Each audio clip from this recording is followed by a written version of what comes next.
तो hello guys, welcome back to my YouTube channel. और हम लोग पढ़ रहे थे क्लास 11th की बायोलॉजी चैप्टर नंबर 1 जो फर्स्ट यूनिट से है जीव जगत में विविधता। उसमें हम फर्स्ट चैप्टर पढ़ रहे थे जीव जगत, जिसमें हम 5 लेक्चर पहले देख चुके हैं। हमारा छठा लेक्चर है और लास्ट लेक्चर है, इसमें हम पूरा पढ़ लेंगे। फर्स्ट जो चैप्टर है, फर्स्ट चैप्टर हमारा जीव जगत, उससे रिलेटेड जो भी जानकारी हमें होनी चाहिए हम इस लास्ट लेक्चर में हम ले लेंगे। और फिर भी अगर कुछ रह जाता है तो आप मुझे कमेंट सेक्शन में बता देना, मैं इस पे वीडियो बना दूंगी। तो आइए स्टार्ट करते हैं, जिसमें आज का हमारा टॉपिक है जीव जगत में, वो है प्रणालियां। मतलब जो हमें 5 जगत प्रणालियां मिली थी, वो कौन कौन सी प्रणालियां थी, उनके बारे में किसने दिया था, किस प्रकार दिया था, कौन कौन सी प्रणाली थी, तो इस सारा डिटेल में इसमें बताऊंगी। तो बिना टाइम वेस्ट किए वीडियो को स्टार्ट कर रही हूँ। तो गाइज आज का जो टॉपिक है वो है, सबसे पहला जो टॉपिक है वो है 2 जगत प्रणाली। तो 2 जगत प्रणाली जो था वो कॉर्लिनियस ने दिया था। एक जो पॉइंट है आपको याद रखना है, क्योंकि ये क्वेश्चन पूछा जा सकता है एग्जाम में भी या नीट में भी ये क्वेश्चन आता है। तो मतलब इस प्रकार से क्वेश्चन आते हैं कि 2 जगत प्रणाली किसने दिया था। तो कॉर्लिनियस ने दिया था 2 जगत प्रणाली को। और किसको आधार माना था, तो उन्होंने कोशिका भित्ति के आधार पे 2 जगत प्रणालियां दिया था। वो था वनस्पति जगत और प्राणी जगत। इन्होंने 2 जगत दिया था, प्लांटी किंगडम और एनिमलिया किंगडम, ये 2 जगत दिया था उन्होंने। और कोशिका भित्ति को आधार, मतलब कोशिका भित्ति को आधार इन्होंने इस प्रकार से माना था कि जिन जीवों में कोशिका भित्ति पाई जा रही थी उसको एक जगत में, जिनमें कोशिका भित्ति नहीं पाई जा रही थी उसको एक जगत में रखा था। ठीक है, तो किस प्रकार से रखा था, मतलब जिनमें कोशिका भित्ति पाई जा रही थी उनको रख दिया उन्होंने वनस्पति जगत में, और जिनमें कोशिका भित्ति नहीं पाई जा रही थी उनको रख दिया प्राणी जगत में। तो इस प्रकार से जो जीव थे जिनमें कोशिका भित्ति पाई जा रही थी आगे वनस्पति जगत में, जिसमें नहीं पाई जा रही थी आगे प्राणी जगत में। तो वनस्पति जगत में जैसे कि उन्होंने रखा जीवाणु, शैवाल, डायटम, पादप, कवक और भी बहुत से प्रकार के जीव होते हैं। यहाँ पर मैंने एग्जाम्पल के लिए लिया है, जब आप इन जगतों को पढ़ेंगे तो वहां पर आपको क्लियर हो जाएगा, सारे जीव आपको पता चल जाएंगे। फिलहाल यहाँ पर जो हम देख रहे हैं ये मतलब जो जीव में पाए जा रहे थे कोशिका भित्ति उनको रख दिया वनस्पति जगत में, और जैसे प्राणी और जंतु जिनमें कोशिका भित्ति नहीं पाई जा रही थी उनको रख दिया इसमें प्राणी जगत में। इनमें कोशिका भित्ति नहीं पाई जा रही थी इसलिए इनको रख दिया प्राणी जगत में। कोशिका भित्ति जिनमें पाई थी वनस्पति जगत में, ये हो गया क्लियर यहाँ तक। लेकिन इन्होंने जो 2 जगत प्रणाली दिया था इनसे गड़बड़ हो गई। गड़बड़ क्या हो गई कि ये जो जीव जिन जीवों को उन्होंने रखा था वनस्पति जगत में जिनमें कोशिका भित्ति पाई जाती थी, उनमें कुछ गड़बड़ ये हो गई कि कुछ जीव ऐसे थे जिनका जो शरीर का संगठन था वो किसका तो एक कोशिकीय था और किसी का बहुकोशिकीय था। जैसे कि इसमें जीवाणु, शैवाल, डायटम, इनका जो शरीर का संगठन था वो था एकल कोशिकीय, और पादप और कवक इनका जो शरीर का संगठन था वो था बहुकोशिकीय। तो इस प्रकार से गड़बड़ इनकी हो गई कि एकल कोशिकीय और बहुकोशिकीय दोनों को एक साथ रख दिया एक जगत में, होता वनस्पति जगत में। तो 2 अलग अलग शरीरीय संगठन के जो जीव है वो एक ही जगत में कैसे रह सकते हैं। तो इस गड़बड़ को दूर करने के लिए आया 3 जगत प्रणाली। जो दिया किसने था, हैकल ने दिया था 3 जगत प्रणाली। और किसको आधार माना था, जो गड़बड़ हुई थी ना शरीर की संगठन, मतलब किसी का तो शरीर का संगठन एकल कोशिकीय था, किसी के शरीर का संगठन बहुकोशिकीय था। तो इन्होंने शरीर के संगठन को ही आधार मानकर 3 जगत प्रणाली दी थी, जिसमें तीसरा जगत जो था उनका हैकल का वो था प्रोटिस्टा जगत। इन्होंने प्रोटिस्टा जगत में क्या किया, जितने भी एकल कोशिकीय जीव थे जो वनस्पति जगत में रखे गए थे बहुकोशिकीय और एकल कोशिकीय, उसमें से जितने भी एकल कोशिकीय वाले जीव थे उन सभी को निकाल के रख दिया प्रोटिस्टा जगत में। जैसे कि जीवाणु, शैवाल, डायटम, इन सभी को उठा के क्या रख दिया प्रोटिस्टा जगत में। क्या जीवाणु, डायटम, प्रोटोजवा, नीलहरित शैवाल, इन सभी को क्या रख दिया यहाँ से निकाल के एकल कोशिकीय जीवों को प्रोटिस्टा जगत में। अब जो गड़बड़ी इन्होंने कर दी, मतलब जो हैकल थे इन्होंने क्या गड़बड़ी कर दी, उन्होंने नहीं देखा कि ये जो जीव थे वो तो ठीक है एकल कोशिकीय थे, ठीक है, ये जितने भी जीव उन्होंने रखा है जीवाणु, नीलहरित शैवाल, डायटम, प्रोटोजवा, ये सभी के सभी कैसे थे, ये सभी के सभी एकल कोशिकीय तो थे, ठीक है। लेकिन गड़बड़ ये हो गई, इनमें जो जीव थे कुछ तो थे प्रोकैरियोटिक सेल्स वाले और कुछ थे यूकैरियोटिक सेल्स। मतलब सेल्स भी 2 प्रकार की होती है, एक होता है यूकैरियोटिक्स, एक होता है प्रोकैरियोटिक्स।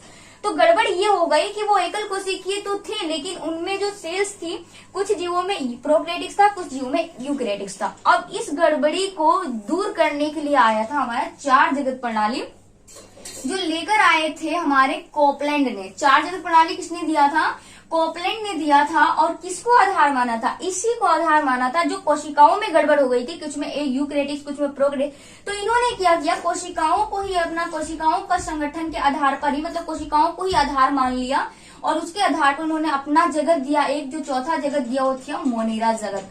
मोनेरा जगत में उन्होंने दे दिया चौथा जगत। अब उन्होंने क्या किया, जितने भी प्रोक्रिएटिक सेल्स वाले जो जीव थे, जिनमें प्रोक्रिएटिक कोशिका पाई जा रही थी, उस प्रोक्रिएटिक कोशिका वाले जीवों को निकाल के रख दिया मोनेरा जगत में, और जिनमें यूक्रिएटिक सेल्स पाई जा रही थी, यूक्रिएटिक कोशिका पाई जा रही थी, उसको उसी जगत में रहने दिया, प्रोटिस्टा जगत में। ठीक है, तो डायटम, प्रोटोजुआ जो हमारे यूक्रिएटिक सेल्स वाले थे, उनको उसी जगत में रहने दिया, प्रोटिस्टा जगत में ही रहने दिया, और जिनमें प्रोक्रिएटिक सेल्स पाई जा रही थी, उनको क्या कर दिया, मोनेरा जगत में लाके रख दिया, जिसमें प्रोक्रिएटिक सेल्स पाई जाती, प्रोक्रिएटिक कोशिका पाई जाती थी, जैसे जीवाणु, शैवाल, माइकोप्लाज्मा और भी बहुत से होते हैं। ठीक है, तो इन सभी जीवों को लाके इस प्रकार से इन्होंने रख दिया अपने चौथे जगत मोनेरा जगत में। तो आई होप यहाँ तक आपको क्लियर हो गया था। और ये जो चल रहे थे प्लांटी एनिमलिया तो चल ही रहा था, उन्होंने तीसरा जगत प्रोटिस्टा दिया था, इन्होंने चौथा जगत जो दिया था वो कौन सा दिया था, मोनेरा जगत दिया था। क्लियर।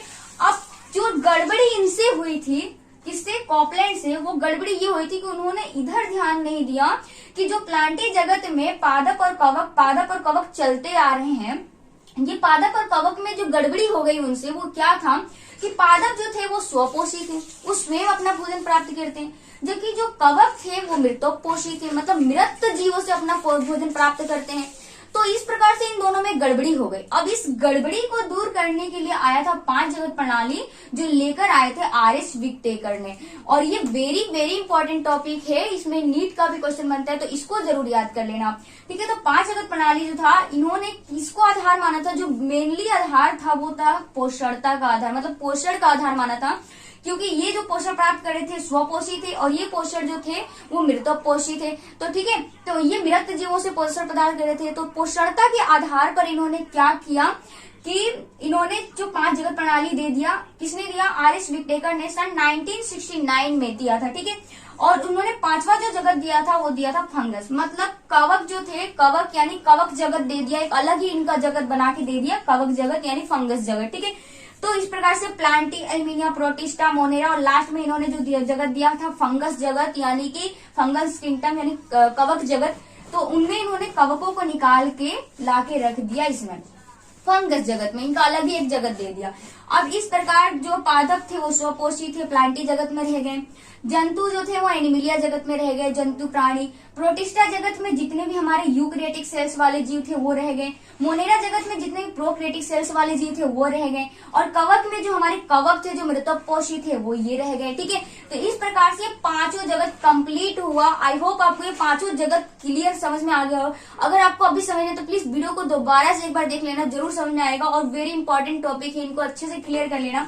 अब लास्ट जो टॉपिक है आपका इस लेसन में वो है वर्ग की सहायता साधन। ठीक है, ये वर्ग की सहायता साधन जो था वो कौन कौन से हैं, जो मतलब वर्गीकरण करने में जो सहायता देते हैं वो कौन कौन से थे। एक तो होता है हमारा वर्गीकरण में जो सहायता प्रदान करते हैं, एक तो हर्बेरियम है, बॉटेनिकल गार्डन या फिर इसे वनस्पति उद्यान भी बोलते हैं, प्राणी उपवन, चिड़ियाघर जिसे जूलॉजिकल पार्क भी बोला जाता है, और लास्ट होता है एक म्यूजियम। तो ये सभी जो है क्या करते हैं, वर्गीकरण में सहायता करते हैं। किस प्रकार से, हर्बेरियम जो होता है गाइस, हर्बेरियम जो होता है एक प्रकार का, ऐसा समझ लीजिए कि हर्बेरियम में बहुत सारे पौधों के नमूनों का एक संग्रह होता है। ये चित्र आपको दिख रहा है, ये चित्र जो है ये हर्बेरियम का है। तो आप देख पा रहे होंगे इसमें कि इन्होंने एक पौधे के भाग को काट के चिपकाया हुआ है, और कॉर्नर पे उससे संबंधित जो जानकारियां वो अंकित की गई हैं। ठीक है, तो इस प्रकार से बहुत सारे पौधे, मतलब अलग अलग प्रकार के पौधों के नमूनों को संग्रह करके रखा जाता है। तो हर्बेरियम इस प्रकार से, जिससे कि बहुत सारे पौधे एक साथ को देख के वर्गीकरण करने में आसानी होता है, तो वर्गीकरण में एक प्रकार से हर्बेरियम सहायता करता है। ठीक है, और इसमें क्या होता है कि बहुत सारे पौधों का, हर्बेरियम का सीधा सा मतलब आप कह सकते हैं कि बहुत सारे पौधों के नमूनों का भंडार गृह। ठीक है, दूसरा है बोटेनिकल गार्डन, वनस्पति उद्यान। देखो हर्बेरियम में ऐसे पौधों को भी हम काट के नमूनों को रख सकते हैं जो एकदम विलुप्त होने के कगार पर हैं, जो खत्म होने वाले हैं, तो उन जो पौधों को भी क्या करते हैं, हर्बेरियम के द्वारा सुरक्षित करके रखा जा सकता है। दूसरा है बोटेनिकल गार्डन या फिर वनस्पति उद्यान। तो इसमें क्या होता है कि बोटेनिकल गार्डन में आप देख सकते हो, बोटेनिकल मतलब प्लांट, मतलब पौधों का एक गार्डन, बगीचा, जिसमें क्या होता है कि वहां पर ऐसा गार्डन जहां पर बहुत सारे जीवित पौधों को, यहाँ पर जो हर्बेरियम था यहाँ पर क्या था, पौधों के कट भागों को, नमूनों को, एक प्रकार से मृत पौधों को संग्रहित किया जा रहा था। जबकि बोटेनिकल गार्डन में क्या था, बोटेनिकल गार्डन में जीवित पौधों को, जैसे कि आप देख पा रहे हो इस प्रकार से बहुत सारे पौधे, मतलब अनेकों प्रकार के पौधे जो है वो सुरक्षित उसकी देखभाल की जाती है। एक प्रकार से प्रदर्शन का भी कार्य आता है, देखने में भी, देखकर लोगों को जानकारियां मिलती है, ठीक है। तो अध्ययन में भी काम आता है स्टूडेंट्स के।